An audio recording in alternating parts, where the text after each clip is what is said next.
Dinesh ಅಮೀನ್ಮಠ sir, ಈಗ ಪ್ರಶಾಂತ್ ಕಿಶೋರ್ ಅವರ ಪಕ್ಷದ ಬಗ್ಗೆ ಅವರು ಮಾತನಾಡ್ತಾ ಇದ್ರು. ಇವರ ಅಪ್ರೋಚ್ ಏನಾಗಿತ್ತು ಅಂತ ಹೇಳಿದ್ರು. ನಾವು ಕ್ಲೀನ್ ರಾಜಕಾರಣನ ಮಾಡೋಕ್ ಹೊರಟ್ವಿ, ಅಭಿವೃದ್ಧಿ ಓರಿಯೆಂಟೆಡ್ ರಾಜಕಾರಣನ ಮಾಡೋಕ್ ಹೊರಟ್ವಿ ಅಂತ ಹೇಳಿ.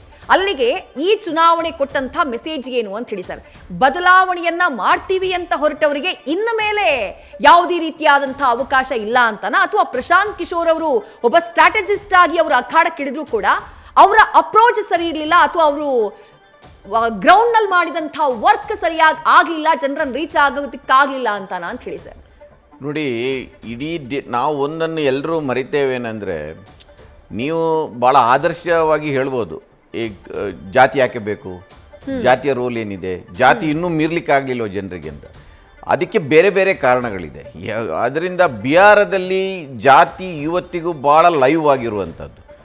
ಈಗ ಅಲ್ಲಿ ಒಬ್ಬ ಪಾಂಡೆ ಬ್ರಾಹ್ಮಣ ಜಾತಿಗೆ ಸೇರಿದವರು ಪ್ರಶಾಂತ್ ಕಿಶೋರ್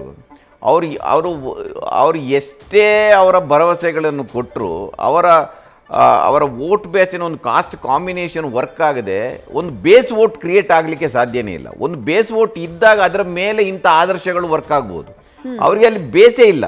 ಅಂದರೆ ಈಗ ಅವರು ಭಾಳ ಪ್ರಾಮಿನೆಂಟಾಗಿ ಈ ಬ್ಯಾಕ್ವರ್ಡ್ಗಳು ಮತ್ತು EBCಗಳು ಇದ್ದಾಗ ಆ 63% ವೋಟು ಒಂದಷ್ಟು ಟಿಕೆಟ್ ಎಲ್ಲ ಕೊಟ್ಟಿದ್ದಾರೆ. ಆದರೆ ಲೀಡ್ರ್ಗಳನ್ನು ಯಾರನ್ನಾದರೂ ಪ್ರೊಜೆಕ್ಟ್ ಮಾಡಲಿಕ್ಕೆ ಸಾಧ್ಯ. ಇವರು ಏನು ಮಾಡಬೇಕಿತ್ತು ಅಂದರೆ, ನಾನು ಹೇಳ್ತಾ ಇರೋದು, ಯಾವನಾದ್ರೊಬ್ಬ ಪ್ರಾಮಿನೆಂಟ್ ಎಜುಕೇಟೆಡ್ ಒಳ್ಳೆ ಲೀಡ್ರನ್ನು ನಮ್ಮ ಪಾರ್ಟಿಯಿಂದ ಇಂಥವ್ರು ಮುಖ್ಯಮಂತ್ರಿ ಮಾಡ್ತೇವೆ ಅಂತ ಹೇಳಿದರೆ ಒಂದು ಸಣ್ಣ ಮೆಸೇಜ್. ಇಲ್ಲದಿದ್ದರೆ ಒಬ್ಬ ಮಹಿಳೆಯನ್ನು, ಒಂದು OBCಯ ದಲಿತ EBCದ ಒಬ್ಬ ಮಹಿಳೆಯನ್ನು ನಮ್ಮ ಈಗ ಇವರು ಹೇಗೂ ಕಂಟೆಸ್ಟ್ ಮಾಡೋದಿಲ್ಲಲ್ಲ, ಇವರು ಏನು ಮುಖ್ಯಮಂತ್ರಿ ಕಂಟೆಸ್ಟ್ ಮಾಡಿಲ್ಲ, ಇವರು ಅಂಥವ್ರನ್ನು ಪ್ರೊಜೆಕ್ಟ್ ಮಾಡಿದರೆ ಅಂಥದ್ದು ಇದು ಏನಾಗಿದೆ ಅಂದರೆ ಭಾಳ ಆದರ್ಶವಾಗಿ ನಡೀತಿದೆ ಇದು. ಈಗ ನೋಡಿ, ಎಲ್ಲರೂ ಈಗ ಆಮ್ ಆದ್ಮಿ ಪಾರ್ಟಿ ಬಗ್ಗೆ ಹೇಳ್ತಾರೆ. ಆಮ್ ಆದ್ಮಿ ಪಾರ್ಟಿ ಹೇಗೆ ಸಕ್ಸಸ್ ಆಯಿತು, ಅದಕ್ಕಾಗಿ ಜನಸುರಾಜ್ ಪಾರ್ಟಿಯನ್ನು ಕೂಡ ಕಂಪೇರ್ ಮಾಡ್ತಾ ಇದ್ರು. ಆದರೆ ಅದು ಆ್ಯಂಟಿ ಕರಪ್ಷನ್ ಒಂದು ಮೂಮೆಂಟನ್ನು ಮಿಸ್ಯೂಸ ಮಾಡಿಕೊಂಡು ಅದು ಬಂದಾಗ್ಬಿಟ್ಟಿದೆ. ಅದರಿಂದ ಅದಕ್ಕೆ ಒಂದು ದೊಡ್ಡ, ಅದಕ್ಕಿಂತ ಮೊದಲು ಒಂದು ಭೂಮಿಕೆ ಇತ್ತು. ಅವರು ಇಲೆಕ್ಷನ್ ಕಂಟೆಸ್ಟ್ ಮಾಡೋ ಮೊದಲು ಇಲೆಕ್ಷನ್ ಕಂಟೆಸ್ಟ್ ಮಾಡೋದಿಲ್ಲ ಎನ್ನುವ ರೀತಿಯಲ್ಲೇ ಅವರು ಚಳವಳಿಗಳನ್ನು ಕಟ್ಟಿದರು. ಇವರು ಇದ್ದಕ್ಕಿದ್ದಾಗೆ ಇವರು ನೋಡಿ, ಪ್ರಶಾಂತ್ ಕಿಶೋರದ್ದು ಇನ್ನೊಂದು, ಅವರು ಭಾಳ ಫ್ರೆಶ್ ಪೇಸ್ ಅಲ್ಲ ಬಿಹಾರಕ್ಕೆ, ಇಲ್ಲದ್ರೆ ದೇಶಕ್ಕೆ. ಇವರು ಯಾವ್ಯಾವ ಪಾರ್ಟಿಗಳಲ್ಲಿ ಹಿಂದೆ ಇದ್ದರು, ಯಾವ್ಯಾವ ಪಾರ್ಟಿಗೆ ಕೆಲಸ ಮಾಡಿದರೆ ಎನ್ನುವ ಒಂದು ಬ್ಯಾಗೇಜ್ ಕೂಡ ಪ್ರಶಾಂತ್ ಕಿಶೋರ್ ಜೊತೆ ಇದೆ. ಇವತ್ತಿಗೂ ಕೂಡ ಒಂದು ವಿಸ್ಪರಿಂಗ್ ಕ್ಯಾಂಪೇನ್ ಏನು ನಡೀತೆ ಅಂದರೆ, ಇವರು ಒಂಥರ BJPಯ ಬಿ ಟೀಮು, ಇನ್ನೊಂದು ಕಡೆ ಹೇಳ್ತಾರೆ RJDಯ ಬಿ ಟೀಮು, ಇವರು ಆ್ಯಂಟಿ ಇನ್ಕಂಬೆನ್ಸಿ ಹೊಡೆಯಲಿಕ್ಕೆ ಮಾಡಿದ್ದಾರೆ ಅನ್ನೋದು. ಅದು ಆರೋಪ ಯಾಕೆ ಬರುತ್ತೆ ಅಂದರೆ, ಇವರು ಎಲ್ಲ ಪಾರ್ಟಿಗಳ ಜೊತೆನೂ ಇಲೆಕ್ಷನ್ ಸ್ಟ್ರಾಟಜಿ ಮಾಡಿದ್ದಾರೆ. ಮೋದಿ ಜೊತೆನೂ ಮಾಡಿದ್ದಾರೆ, ನಿತೀಶ್ ಜೊತೆನೂ ಮಾಡಿದ್ದಾರೆ, ಮಮತಾ ಬ್ಯಾನರ್ಜಿ ಜೊತೆ ಮಾಡಿದ್ದಾರೆ, ಎಲ್ಲರ ಜೊತೆನೇ ಸೇರಿಕೊಂಡಿದ್ದಾರೆ. ಅದರಿಂದ ಅವರ ಕ್ರೆಡಿಬಿಲಿಟಿ ಅಷ್ಟರ ಮಟ್ಟಿಗೆ ಅಲ್ಲೂ ಡೆಂಟ್ ಆಗ್ತಾ ಇದೆ. ಇವರು ನಂಬುದು ಹೇಗೆ ಅನ್ನೋದು. ಅದರಿಂದ ಇವರು ಮುಂದೆ ಈಗ ಒಂದಷ್ಟು ಸೀಟ್ ಬಂದರೆ, ಇವರು ಏನೋ ಬರೆದು ಕೊಟ್ಟರು, ನಾವು ಪೋಸ್ಟ್ ಪೋಲು ಯಾರ ಜೊತೆ ಅಲಯನ್ಸ್ ಮಾಡೋದಿಲ್ಲ ಅಂತ. ಅದಕ್ಕಾಗಿ ಬರೆದು ಕೊಡಬೇಕಾದಂಥ ಪರಿಸ್ಥಿತಿ ಯಾಕೆ ಬಂತಂದರೆ, ಅದು ಇವರ ಬಗ್ಗೆ ಒಂದು ಮತದಾರರಲ್ಲಿ ಒಂದು ಸಣ್ಣ ಗುಮಾನಿ ಇದೆ, ಇವರು ಯಾವ ಕಡೆ ಹೋಗ್ತಾರೆ ಎನ್ನುವುದನ್ನು. ಆ ಸ್ಟ್ರಾಟಜಿಯಲ್ಲಿ ರಾಂಗ್ ಆಗಿದ್ದಾರೆ. ಒಂದು ಅಲ್ಲಿಯ ನಿಜವಾದ ಒಂದು EBC ದಲಿತ ಮಹಿಳೆಯರು ಇದೊಂದು ವೋಟ್ ಬ್ಯಾಂಕ್ ನಾವು ಏನು ಹೇಳ್ತೇವೆ, ಅಲ್ಲಿಂದ ಒಬ್ಬ ಲೀಡ್ರನ್ನು ಕೆಲವು ಲೀಡರ್ಗಳನ್ನು ಪ್ರೊಜೆಕ್ಟ್ ಮಾಡ್ಬೋದು. ನೀವು ನೋಡಿ, ಇಡೀ ಜನಸುರಾಜ್ ಪಾರ್ಟಿ ನೋಡಿದರೆ ನನಗಂತೂ ಪ್ರಶಾಂತ್ ಕಿಶೋರ್ ಒಬ್ಬರು ಬಿಟ್ಟರೆ ಬೇರೆ ಯಾವುದೋ, ಇವರು ಏನು ಮಾಡಿದರು, ಬೇರೆ ಪಕ್ಷದಿಂದ ಯಾರಾದರೂ ಒಬ್ಬ ಪೊಲಿಟಿಕಲ್ ಲೀಡ್ರನ್ನು ಕೂಡ ತರಲಿಕ್ಕೆ ಹೋಗಲಿಲ್ಲ. ಅವ್ರು ತರಲಿಕ್ಕೆ ಹೋಗಲಿಲ್ವಾ ಅಂದರೆ ಫ್ರೆಶ್ ಫೇಸ್ ಮೂಲಕನೇ ಹೋಗುವಂತ. ಅದರಿಂದ ಈಗ ನೋಡಿ, ಸಣ್ಣ ಪುಟ್ಟ ಪಾರ್ಟಿಗೆ ಮಾಂಜಿ ಇರ್ಬೋದು ಮತ್ತು ಸಹಾನಿ ಇರ್ಬೋದು, ಇಂಥ ಬೇರೆ ಬೇರೆ ಸಣ್ಣ ಪುಟ್ಟ ಪಕ್ಷಗಳು ನೋಡಿ, ಇವರು ಹೇಳ್ತಾ ಇದ್ರು LJP ಪ್ರಶಾಂತ್ ಕಿಶೋರ್ನ ನೀವು ಇಲೆಕ್ಷನನ್ನು ಗಮನಿಸಿದರೆ ಅವರು LJPಯ ಮೇಲೆ ಅಟ್ಯಾಕೇ ಮಾಡಿರಲಿಲ್ಲ. ಅದಕ್ಕಾಗಿ ಒಂದು ಸಣ್ಣ ಒಂದು ಇತ್ತು, ಅದನ್ನೆಲ್ಲ ಭಾಳ ಕೇರ್ಫುಲ್ ಆಗಿ ಮಾಡಿದರು ಅವರು. ದಲಿತ ವೋಟ್ಗಳನ್ನು ಡಿಸ್ಟರ್ಬ್ ಮಾಡಬಾರದು ಏನೋ ರೀತಿ ಮಾಡಲಿ. ಆದರೆ ಪರ್ಸ್ನಲಿ JDU ಮೇಲೇ ಅವ್ರು ಅಟ್ಯಾಕ್ ಮಾಡಿಲ್ಲ. ಪರ್ಸ್ನಲಿ ಮಾಡಿರೋದಾಗಲೇ ನಾವು ಡಿಸ್ಕಸ್ ಮಾಡಿ ಸಾಮ್ರಾಟ್ ಚೌಧರಿ ಬಿಟ್ಟರೆ ಬೇರೆ ಯಾರನ್ನೂ ಅಟ್ಯಾಕ್ ಮಾಡಿಲ್ಲ. ಅದರಿಂದ ಬಹುಶಃ ಭಾಳ ದೊಡ್ಡ ಸ್ಟ್ರಾಟಜಿ ಇಟ್ಟು ಪ್ರಶಾಂತ್ ಕಿಶೋರು. ಇದು ಇನ್ನೊಂದು ಸೂಚಿಸಿದ್ದೇನು ಅಂದರೆ, ನಮ್ಮಲ್ಲಿ ದೇಶದಲ್ಲಿ ಇತ್ತೀಚೆಗೆ ಇಲೆಕ್ಷನ್ನಲ್ಲಿ ಒಂದು ಸ್ವಲ್ಪ ಅಣಬೆಗಳ ಥರ ಈ ಎಲೆಕ್ಷನ್ ಸ್ಟ್ರಾಟಜಿಸ್ಟ್ಗಳೆಲ್ಲ ಹುಟ್ಕೊಂಡಿದ್ದಾರೆ. ಕರ್ನಾಟಕದಲ್ಲಿ ಕೂಡ ಇಲೆಕ್ಷನ್ ವಿನ್ ಆದಾಗ ಅವ್ರು ಯಾರೋ ಮಾಡಿದ್ರು ಎಲೆಕ್ಷನ್ ಸ್ಟ್ರಾಟಜಿ ಅಂತ ಅವರಿಗೆ ಕ್ರೆಡಿಟ್ ಹೋಯ್ತು ವಿನ, ಇಲ್ಲೇ ವೋಟರ್ನ ಸೆನ್ಸಿಬಿಲಿಟಿ ಇಲ್ಲದ್ರೆ ಪಕ್ಷದ ಪ್ರಯತ್ನಕ್ಕೆ ಹೋಗಲಿಲ್ಲ. ಅವರೇ ಇಲೆಕ್ಷನ್ಗೆ ನಿಂತರೆ ಗೊತ್ತಾಗುತ್ತೆ. ಈಗ ಅವರ ಇಲೆಕ್ಷನ್ಗೆ ನಿಂತರೆ ಆಗ ಅವ್ರಿಗೆ ಗೊತ್ತಾಗುತ್ತೆ ಒಂದು ಇಲೆಕ್ಷನ್ ವಿನ್ ಆಗೋದು ಎಷ್ಟು ಕಷ್ಟ ಅಂತ. ಕರ್ನಾಟಕದಲ್ಲಿ ಅವ್ರು ಯಾರೊಬ್ರು ಬಂದು ಪಂಚ ಗ್ಯಾರಂಟಿ ನೋಡಿ, ಗ್ಯಾರಂಟಿಯನ್ನು ಕೊಟ್ಟು ಮತ್ತೊಂದು ದುಡ್ಡು ಕೊಟ್ಟು ಇಲೆಕ್ಷನ್ ಯಾರಾದರೂ ವಿನ್ ಮಾಡ್ತಾರೆ. ನೀವು ಅದನ್ನು ನೋಡಿ, ಆ ಕೊಟ್ಟದ್ರಿಂದ ಏನಾಯಿತು, ಇವತ್ತು ಕರ್ನಾಟಕದ ಆರ್ಥಿಕ ಅದನ್ನು ಮ್ಯಾನೇಜ್ ಮಾಡಬೇಕಾದ್ರೆ ಮುಖ್ಯಮಂತ್ರಿಗಳು ಏದುಸಿರು ಬಿಡ್ತಾ ಇದ್ದಾರೆ. ಇವತ್ತು 65,000 ಕೋಟಿಯನ್ನು ವರ್ಷಕ್ಕೆ ಗ್ಯಾರಂಟಿ ಮೂಲಕ ಕೊಟ್ಟು ಅವನು ಎಂಥ ಸ್ಟ್ರಾಟಜಿ ಅದು ನನಗೆ ಅರ್ಥ ಆಗ್ತಾ ಇಲ್ಲ. ನಾವು ಪೋಲ್ ಸ್ಟ್ರಾಟಜಿಸ್ಟ್ಗಳ ಬಗ್ಗೆ ನಾನು ಹೇಳ್ತಾ ಇರೋದು.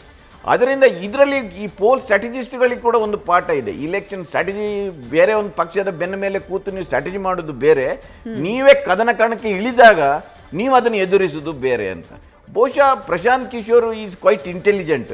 ಅವರು ಇದನ್ನೆಲ್ಲವನ್ನು ನನ್ನ ಪ್ರಕಾರ ನಾನು ಹೇಳ್ತಾ ಇರೋದು, ಪ್ರಶಾಂತ್ ಕಿಶೋರು ಬಿಹಾರದ ರಾಜಕೀಯದಲ್ಲಿ ಇನ್ನೂ ಮುಂದುವರಿಬೇಕು ಅಂತ. ನೀವು ಇವರಿಗೆ ಬಿಹಾರಿಗಳ ಬಗ್ಗೆ ನಿಜವಾದ ಒಂದು ಪ್ರಾಮಾಣಿಕವಾದ ಕಾಳಜಿ ಇದ್ದರೆ ಈ ಪಕ್ಷವನ್ನು ಇಟ್ಕೊಂಡು ಇನ್ನು 5 ವರ್ಷ, ಈಗ ಅವರಿಗೆ ನೋಡಿ, ಈಗ 0 ಬರ್ತಾ ಇದೆ, ಅವರಿಗೆ ಸೀಟೇ ಬರ್ತದೆ ಇಲ್ವಾ ಗೊತ್ತಿಲ್ಲ. ಅದನ್ನೊಂದು ಪೊಲಿಟಿಕಲ್ ಪಾರ್ಟಿ ಅಲ್ಲ, ಒಂದು ಪೊಲಿಟಿಕಲ್ ಮೂವ್ಮೆಂಟ್ ಆಗಿ ಅಲ್ಲಿ ಕಟ್ಟಬೇಕು, ಒಂದು ನೆರೆಟಿವ್ ಕಟ್ಟಬೇಕು. ಇಲ್ಲದಿದ್ದರೆ ಈಗ ಯಾಕೆಂದ್ರೆ ಈಗ ಮಹಾಗಠಬಂಧನ್ ಅಲ್ಲಿ ವಿರೋಧ ಪಕ್ಷನೇ ಇಲ್ಲದ ಪರಿಸ್ಥಿತಿ ಆಗ್ತಾ ಇದೆ. ಈಗ ಒಂದು ಬಹಳ ಪ್ರಬಲವಾದ ವಿರೋಧ ಪಕ್ಷನೇ ಇಲ್ಲದಂಥ ಪರಿಸ್ಥಿತಿ ನಿರ್ಮಾಣ ಆಗ್ತಾ ಇದೆ. ಇವರು ಆಗಲೇ 173ಕ್ಕೆ ಹೋದರೆ ಅದು ಎಲ್ಲಿಗೆ ಹೋಗ್ತಿ ಗೊತ್ತಿಲ್ಲ. 2010ರಲ್ಲಿ 204 ಏನೋ ಬಂದಿತ್ತು NDA, ಅವರು 115ಕ್ಕೆ ಬಂದಿದ್ರು, ಇವರು 80-90 ಏನೋ ಬಂದಿತ್ತು BJP. ಇದು ಹತ್ತಿರ ಅಲ್ಲಿಗೆ ಹೋಗ್ಲಿಕ್ಕಿಲ್ಲ. ಬಟ್ ಅದಕ್ಕಿಂತ ನಂತರದ ಬಹಳ ದೊಡ್ಡ ಪಾರ್ಟಿ ಅದೇ ಜನಸುರಾಜ್ ಪಾರ್ಟಿ. ಈ ಮೂಮೆಂಟನ್ನು, ಇದನ್ನು ಪೊಲಿಟಿಕಲ್ ಲಾಸ್ ಗೇನ್ ಇಟ್ಕೊಳ್ಳದೆ ಒಂದು ಮೂಮೆಂಟ್ ಆಗಿ, ಯಾಕೆಂದರೆ ಅಲ್ಲಿ ನೋಡಿ, ಪ್ರಶಾಂತ್ ಕಿಶೋರ್ ಬಗ್ಗೆ ನಾನು ಟಿವಿನಲ್ಲಿ ನೋಡ್ತಾ ಇದ್ದೆ, ಯಾರಾದರೂ ಯುವಕರು ಮಹಿಳೆಯರು ಭಾಳ ಒಳ್ಳೆ ಮಾತುಗಳನ್ನೇ ಆಡ್ತಾ ಇದ್ರು. ಅವರಿಗೆ ಪ್ರಶಾಂತ್ ಕಿಶೋರ್ನ ಪ್ರಾಮಾಣಿಕತೆ ಬಗ್ಗೆ ಪ್ರಶ್ನೆ ಇಲ್ಲ. ಅವ್ರ ಪ್ರಶ್ನೆ ಏನಂದರೆ, ಈ ಪಾರ್ಟಿಗೆ ವೋಟ್ ಹಾಕಿದರೆ ಅದು ವೇಸ್ಟ್ ಆಗುತ್ತೆ ಅಂತ. ಬಹಳ ಇವತ್ತಿನ ಮತದಾರರು ಅಷ್ಟು ಕಣ್ಣು ಮುಚ್ಚಿ ಯಾರಿಗೂ ವೋಟ್ ಹಾಕೋದಿಲ್ಲ. ಈಗ ನೋಡಿ, ಈ ಸರಿ ಬಹುಶಃ ಮುಸ್ಲಿಮರು ಆ ಕೆಲಸ ಮಾಡಿದ್ದಾರೆ. MIಗೆ ವೋಟ್ ಹಾಕಿಲ್ಲ ಅವರು. ಹೋದ್ ಸರಿ 5 ಸೀಟ್ ಕೊಟ್ರಲ್ಲ, ಈ ಸರಿ ಕೊಟ್ಟಿಲ್ಲ ಅವರು. ಈ ಸರಿ ವೇಸ್ಟ್ ಮಾಡೋದು ಯಾಕೆ ಅಂದರೆ ಅವರು ವೋಟ್ ಹಾಕಿಲ್ಲ. ಇಲ್ಲಿ MIMಗೆ ಸೀಟ್ ಬರಬೇಕಿತ್ತು, ಹೋದ್ ಸರಿ 5 ಬಂದಿತ್ತು. ನೀವು ಈಗ ಸೀಮಾಂಚಲದಲ್ಲಿ ಇಲೆಕ್ಷನ್ ನಡೆಯುವ ಹಿಂದಿನ ದಿನನೇ ಡೆಲ್ಲಿಯಲ್ಲಿ ಬ್ಲಾಸ್ಟ್ ಆಗಿತ್ತು.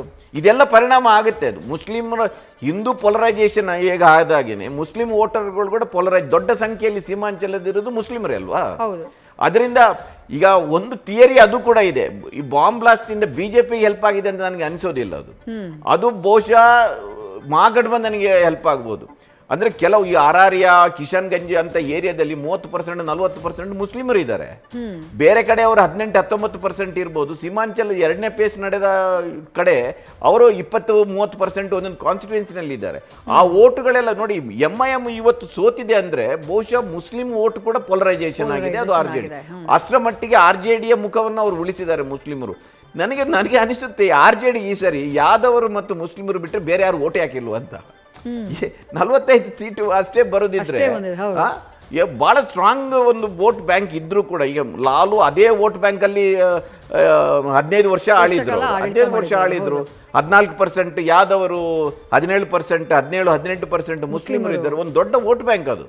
ಈ ಸರಿ ಬಹುಶಃ ಯಾದವರು ಹಾಕ್ಲಿಲ್ವ ಅಂತ ನನಗೆ ಅನಿಸುತ್ತೆ. ಯಾದವರು ಮತ್ತು ಮುಸ್ಲಿಮರು ಬಿಟ್ಟು ಯಾರು ಹಾಕಿ ಅಲ್ವ, ಪರ್ಸೆಂಟೇಜ್ ಇನ್ನು ಗೊತ್ತಿಲ್ಲ. ಹೋದ್ ಸರಿ ಲೆಫ್ಟ್ ಪಾರ್ಟಿ ಅವರಿಗೆ 3% ವೋಟ್ ಬಂದು 12 ಸೀಟ್ ತಗೊಂಡಿದ್ರು. ಕಡಿಮೆ ಆಗಿದೆ. ಆದ್ರೆ ವೋಟ್ ನಾನು ಈ ಪರ್ಸೆಂಟೇಜ್ ನೋಡಿದ್ರೆ ಹೋದ್ ಸರಿ LJPಗೆ ಪರ್ಸೆಂಟೇಜ್ ಬಂದಿದ್ದು, ಸೀಟ್ ಬಂದಿಲ್ಲ. ಈ ಸರಿ ಹೋದ್ ಸರಿ ಲೆಫ್ಟ್ಗೆ 3.5% ಅಷ್ಟೇ 12 ಸೀಟ್ ಬಂದಿತ್ತು. 3.5%ಗೆ 12 ಸೀಟು. ಅದರಿಂದ ಇವತ್ತು ಪರ್ಸೆಂಟೇಜ್ ನೋಡಿದಾಗ ಈಗ RJDಗೆ ಎಷ್ಟು ಸೀಟ್ ಅಂದರೆ, ನೀವು ಎಷ್ಟೇ ಸೀಟ್ ಬಂದರೂ ಕೊನೆಗೆ ಪಾಸ್ ಮಾರ್ಕ್ ಸಿಕ್ಕಲಿಕ್ಕೆ ಎಕ್ಸ್ಟ್ರಾ ಓಟುಗಳು ಬೇಕಾಗುತ್ತೆ ಅಲ್ಲ, ಆ ಓಟುಗಳು ಬಂದಿದೆ ಇಲ್ವೋ ಗೊತ್ತಿಲ್ಲ. ಪರ್ಸೆಂಟೇಜ್ ಬಂದಾಗ ಇನ್ನೊಂದು ಚಿತ್ರ ಸಿಗ್ಬೋದು. ಇದರಲ್ಲಿ ನೋಡಿ, ಯಾರು ಕೂಡ ಭಾಳ ದೊಡ್ಡ ಹಿನ್ನಡೆ ಆಗಲಿ. ನೋಡಿ, ಸಾಮ್ರಾಟ್ ಚೌಧರಿನೂ ಕೂಡ ಮುನ್ನಡೆನೆ ಅಂತ ಕಾಣ್ತಾ ಇದೆ. ಭಾಳ ಪ್ರಾಮಿನೆಂಟ್ ಲೀಡರ್ಗಳು ಯಾರು ಸೋತಾಗೇನೂ ಕಾಣ್ತಾ ಇಲ್ಲ. ಬಹುಶಃ ಪ್ರಶಾಂತ್ ಕಿಶೋರ್ ಕಂಟೆಸ್ಟ್ ಮಾಡಿದ್ರೆ ಅವರು ವಿನ್ ಆಗ್ತಿದ್ರೆ ಏನೋ, ಯಾಕೆ ಮನಸ್ಸು ಮಾಡಿಲ್ಲ ಗೊತ್ತಿಲ್ಲ ನನಗೆ. ನ್ಯೂಸ್ ಫಸ್ಟ್, ನಿರ್ಭೀತಿಯಿಂದ ನಿಮ್ಮ ಪರವಾಗಿ.